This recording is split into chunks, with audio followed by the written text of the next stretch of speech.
ಜನಪ್ರಿಯ ಶಾಸಕರಾಗಿರ್ತಕ್ಕಂಥ ಸನ್ಮಾನ್ಯ ಶ್ರೀ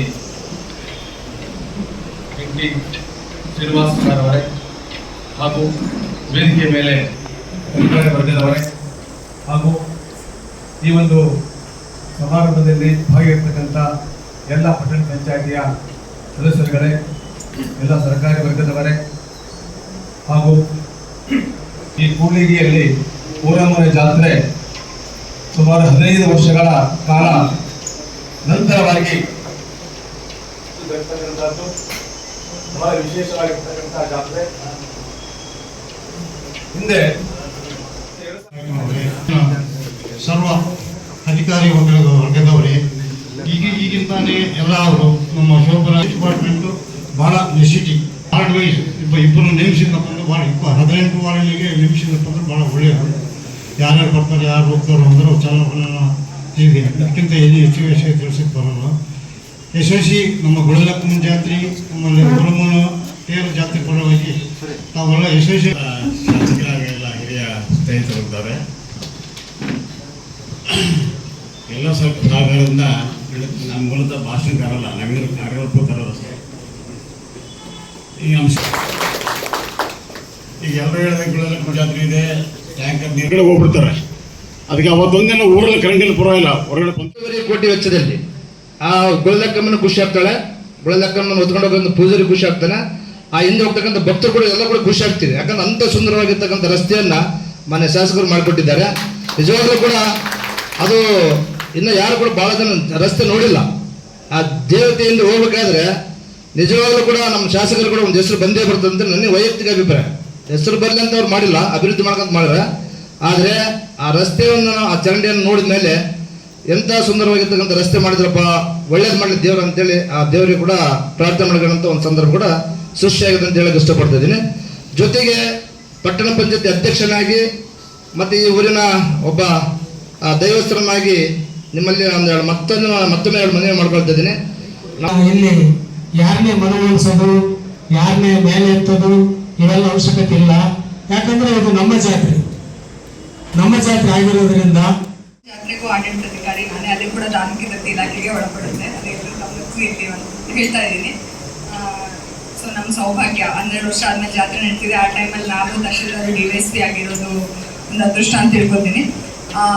ವಿಧಿ ವಿಧಾನಗಳು ಏನಿದಾವಲ್ಲ ಅದಕ್ಕೆ ಯಾವುದೇ ಅಡಚಣೆ ಆಗಲಾರ್ದೆ ನಡ್ಸ್ಕೊಳ್ಳೋ ಜವಾಬ್ದಾರಿ ನಂದು ಅಂತ ತಗೋತೀನಿ. ಏನು ಟೈಮ್ ಏನಿದೆ ನಿಮ್ಮದು ವಿಧಿ ವಿಧಾನದ್ದು, ನೀವೇನು ಟೈಮಿಂಗ್ಸ್ ಕೊಡ್ತೀರಿ ಅದ್ರ ಪ್ರಕಾರ ಮಾಡ್ಕೊಡೋ ಜವಾಬ್ದಾರಿ ನಂದು ಮತ್ತು ನಮ್ಮ ತಾಲೂಕು ಆಡಳಿತದ್ದು ಅಂತ ಹೇಳ್ತೀನಿ. ಹಂಗಾಗಿ ಎಲೆಕ್ಟ್ರಿಸಿಟಿದು ಅಂತ ಹೇಳಿದ್ರಿ, ನಾನು AW ಅವ್ರ ಹತ್ರ ಮಾತಾಡಿ ಅದಕ್ಕೆ ಸಂಪೂರ್ಣ ಜವಾಬ್ದಾರಿ ತಾಲೂಕು ಆಡಳಿತನ ವಹಿಸ್ಕೊಡುತ್ತೆ. ಎಲೆಕ್ಟ್ರಿಸಿಟಿದು ಕೂಡ ಅವ್ರ ಜೊತೆ ಎಲ್ಲ ಮಾತಾಡಿ, ಆಮೇಲೆ ಡ್ರಿಂಕಿಂಗ್ ವಾಟರ್ದು ಮುನ್ಸಿಪಾಲಿಟಿಯವ್ರು ಅರೇಂಜ್ ಮಾಡ್ತಾರೆ. ಬಟ್ ಎಲ್ಲರೂ ಡಿಪಾರ್ಟ್ಮೆಂಟಲ್ಲಿ ಅರೇಂಜ್ ಮಾಡಿದ್ರು ಕೂಡ I will be held responsible for anything, because ನಾನೇ ಆಡಳಿತಾಧಿಕಾರಿ ಇರೋದ್ರಿಂದ. ಸೊ ಏನಾದರೂ ಕುಂದುಕೊರತೆಗಳು ಇದ್ದರೆ ನಾನು ಗಮನಕ್ಕೆ ತಗೊಂಬರಿ ಅಂತ ಹೇಳ್ತೀನಿ. ಸರ್ ಏನು ಸೂಚನೆ ಸಲಹೆ ಕೊಡ್ತಾರೆ, ಅವ್ರು ಏನು ಅರೇಂಜ್ಮೆಂಟ್ಸ್ ಮಾಡ್ತಾರೆ ಅದನ್ನು ನಾನು ಸರ್ ಇಬ್ಬರು ಸೇರಿ ಯಶಸ್ವಿಯಾಗಿ ನಡ್ಕೊಂಡು ಹೋಗ್ತೀವಿ. ಮತ್ತು ನಮ್ಮ ತಾಲೂಕು ಪಂಚಾಯತಿಯವರು ಕೂಡ ಇದಕ್ಕೆ ಸಹಕಾರ ಕೊಡ್ತಾರೆ ಅಂತ ಹೇಳ್ಕೊತೀನಿ. Thank you. ಮೊದಲನೇದಾಗಿ ಎಕ್ಸೈಸ್ ಬ್ಯಾನ್ ಬಗ್ಗೆ, ಮದ್ಯ ಬ್ಯಾನ್ ಬಗ್ಗೆ ನಾವು ನಾಳೆ 22ನೇ ತಾರೀಕು ಸಾಯಂಕಾಲ 6 ಗಂಟೆಯಿಂದ 24ನೇ ತಾರೀಕು ಬೆಳಗ್ಗೆ 6 ಗಂಟೆವರೆಗೆ ಬ್ಯಾನ್ ಮಾಡಿ ಅಂತ ಹೇಳ್ಬಿಟ್ಟು ನಾವು SP ಅವರಿಗೆ ಪತ್ರ ಕಳಿಸ್ಕೊಟ್ಟಿದ್ವಿ. ಅದನ್ನು ಫಾಲೋ ಮಾಡಿ ಎಕ್ಸೈಸ್ ಬ್ಯಾನ್ ಏನಿದೆ ಖಂಡಿತ ಅದನ್ನು ಮಾಡ್ತೀವಿ. ಎಲ್ಲರೂ ಬಂದೋಬಸ್ತು ವಿಚಾರವಾಗಿ ನಾವೆಲ್ಲ ಚೆಕ್ ಪೋಸ್ಟ್ಗಳನ್ನು ಕೂಡ ಎಲ್ಲ ಸಿಬ್ಬಂದಿ ನೇಮಕ ಮಾಡ್ಕೊಳ್ಳೋಕ್ಕೆ ನಾವು PSI ಇನ್ಸ್ಪೆಕ್ಟರ್ ಎಲ್ಲ ಡಿಸ್ಕಷನ್ ಮಾಡಿದ್ದೀವಿ. ಎಲ್ಲ ಕಡೆ ಚೆಕ್ ಪೋಸ್ಟ್ಗಳು ಇದೆ ಸಿಟಿಗೆ, ಅದೆಲ್ಲ ಚೆಕ್ ಪೋಸ್ಟ್ಗಳು ಹಾಕ್ಕೊಳ್ತೀವಿ. ಮತ್ತು ಏನು ವಾರ್ಡ್ಗಳಿದ್ದಾವೆ, ಇಂಪಾರ್ಟೆಂಟ್ ಏನು ಪ್ಲೇಸಸ್ ಇದೆ ಹೊರಡುತ್ತೆ, ಆ ಟೈಮಲ್ಲಿ ಏನು ಮನೆಯಿಂದ ಎಲ್ಲ ಜನ ಹೋಗ್ತಾರೆ, ಅದು ಹೋದಾದ ನಂತರ ಏನು ಯಾರು ಅಲ್ಲಿ ಓಡಾಡ್ತಾರೆ ಅವರೆಲ್ಲ ನಾವು ಮೊಬೈಲ್ ಆಯಿತು ಅಥವಾ ನಮ್ಮಲ್ಲಿ ಬಾಡಿ ವಾರ್ನ್ ಕ್ಯಾಮ್ರಾ ಅಂತಿದೆ, ಅದರಲ್ಲಿ ರೆಕಾರ್ಡಿಂಗ್ ಕೂಡ ಮಾಡ್ಕೊಳ್ಳಿಕ್ಕೆ ನಾವು ಮಾಡ್ತಾ ಇದ್ದೀವಿ. ಅದು ಅನ್ಯತಾ ಭಾವಿಸಬಾರ್ದು. ಯಾಕಂದ್ರೆ ಅವ್ರ ಮನೆಯಲ್ಲಿ ಮತ್ತೊಂದಲ್ಲಿ ಅಂತ ಹೇಳಿ ವಿಚಾರ ಮಾಡೋದ್ರ ಜೊತೆಗೆ ಅವ್ರದ್ದು ರೆಕಾರ್ಡಿಂಗ್ ಕೂಡ ಮಾಡ್ಕೊಳ್ಳಿಕ್ಕೆ ನಾವು ವ್ಯವಸ್ಥೆ ಮಾಡಿದ್ದೀವಿ. ಅದರ ಜೊತೆಗೆ ಒಂದು 3 ಕಾರ್ಯಕ್ರಮದ ಬಗ್ಗೆ ನಾವು ಹೇಳೋದಾದ್ರೆ, ಒಂದು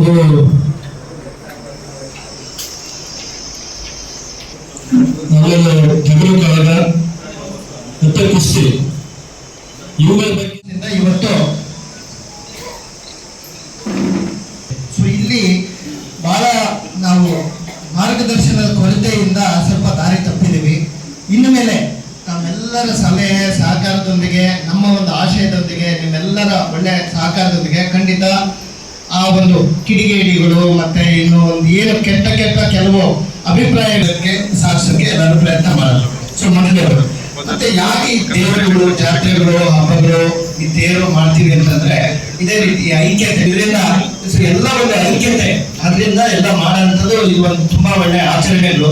ಸೊ ಅದು ವಿಶೇಷವಾಗಿ ನಾವು ಕೂಡ್ಲಿಗಿ ಊರಮ್ಮ ಈಗ 15 ವರ್ಷ ಆದ್ಮೇಲೆ ಮಾಡೋಂಥದ್ದು. ಈಗ ಮತ್ತೆ ಕೋವಿಡ್ ಬಂದಾಗಲಿಂದ ಮತ್ತೆ ಎಲೆಕ್ಷನ್ಗಳಿಂದ ಕಾರಣಾಂತರಗಳಿಂದ ಮುಂದಕ್ಕೆ ಹೋಗ್ತಾ ಇದ್ವು ಎಲ್ಲ ಜಾತ್ರೆಗಳ ಹಬ್ಬಗಳು. ಈಗ ವಿಶೇಷವಾಗಿ ತುಂಬಾ ಎಲ್ಲರೂ ಸೇರಿ ಒಟ್ಟಿಗೆ ಒಂದು ಅತ್ಯಂತ ವಿಜೃಂಭಣೆಯಿಂದ ಮಾಡೋದಕ್ಕೆ ತಾವೆಲ್ಲರೂ ಇಷ್ಟು ದೊಡ್ಡ ಮಟ್ಟದಲ್ಲಿ ಬಂದು ಇದಕ್ಕೆಲ್ಲ ವಿಚಾರಗಳನ್ನ ತಮ್ಮ ವಿಚಾರಗಳನ್ನ ವ್ಯಕ್ತಪಡಿಸಿದ್ರೆ ನಿಜವಾಗ್ಲೂ ಸಂತೋಷದ ವಿಷಯ. ಮತ್ತೆ ಅದೇ ರೀತಿ ಈಗ ನಮ್ಮ ಮಹೇಶ್ ಕೂಡ ಹೇಳ್ತಾ ಇದ್ರು 20 ವರ್ಷದಿಂದ 30 ವರ್ಷದಿಂದ ಅವ್ರಿದ್ದಾಗ ಹಿಂಗಿರ್ತಿತ್ತು, ಹಿಂಗೆ ಅವ್ರು ಮುಂದಾಳತ್ವ ವಹಿಸ್ತಿರ್ತಾರೆ. ಈಗ ಏನಾಗಿದೆ ಅಂದ್ರೆ ಕೆಲವು ಥಿಂಗ್ಸ್ ಈಗ ನಮ್ಮ ಮಕ್ಕಳಿಗೆ, ನಮ್ಗೆ, ನಮ್ಮ ತಂದೆಯವ್ರಿಗೆ ಮೂರು ಜನರೇಷನ್ ಇದು. ಅದು ನಮ್ಮ ಕಂಟ್ರೋಲ್ ಅಲ್ಲಿ ಇರಕ್ಕಾಗಲ್ಲ. ಸೊ ಅದಕ್ಕೋಸ್ಕರ ನಾವು ನಮ್ಮ ಬಾಲ್ಯ ಹೆಂಗಿತ್ತಂತೇಳಿ ನಮ್ಮ ಮಕ್ಕಳ ಮೇಲೆ ಹೇಳಬಾರ್ದು. ನಮ್ಮ ತಂದೆ ಬಾಲ್ಯ ಹೆಂಗಿತ್ತಂತೇಳಿ ನಾವು ಇದು ಮಾಡಕ್ ಹೋಗ್ಬಾರ್ದು. ಕೆಲವು ಬದಲಾವಣೆ ಜಗದ ನಿಯಮ.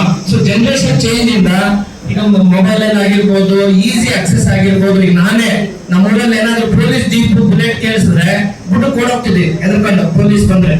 ಆ ತರ ವಾತಾವರಣ ಇತ್ತು.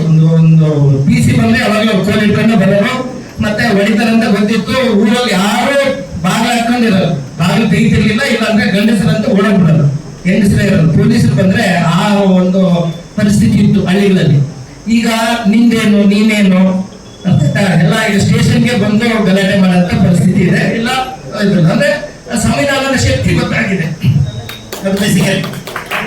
ಅದಕ್ಕೋಸ್ಕರ ನಾವು ಸೊ ಕೆಲವು ಥಿಂಗ್ಸ್ ಆಗ ಹೆಂಗಿತ್ತು ರಾಮಚಂದ್ರ ನೀವು ಇದರ ಎಲ್ಲರ ಜೊತೆ ಈಗಾಗಲೇ ನಾವಾಗಿ ಇರಂಗೆ ಅದಕ್ಕೆ ಒಂದು ಸಹಾಯವಾಣಿ ತೆಗಿಬೇಕು. ಅದನ್ನ ಹೇಳ್ತೀನಿ, ಸಹಾಯವಾಣಿ ಒಂದು ಹೇಳ್ತೀನಿ. ಸೊ ಇದ್ರದ್ದು ಮತ್ತೆ ಅವಶ್ಯಕತೆ ಇರೋ ಕಡೆ ನಮ್ಮ PRD ಮಲ್ಲಿಕಾರ್ಜುನ್ ಸರ್ ಎಲ್ಲೆಲ್ಲ ಎಲ್ಲಾದ್ರೂ ಸ್ವಲ್ಪ ಎಮರ್ಜೆನ್ಸಿಗೆ ಟ್ರೈನ್ ಬೇಕು, ಎಲ್ಲಾದ್ರೂ ಸ್ವಲ್ಪ CC ಬೇಕು ಅಂತೇಳಿ ನಂಗೆ ಸರ್ ಈ ಬಗ್ಗೆ ಜಸ್ಕಾಂ ಇಲಾಖೆದು ಮತ್ತೆ ನಮ್ಮ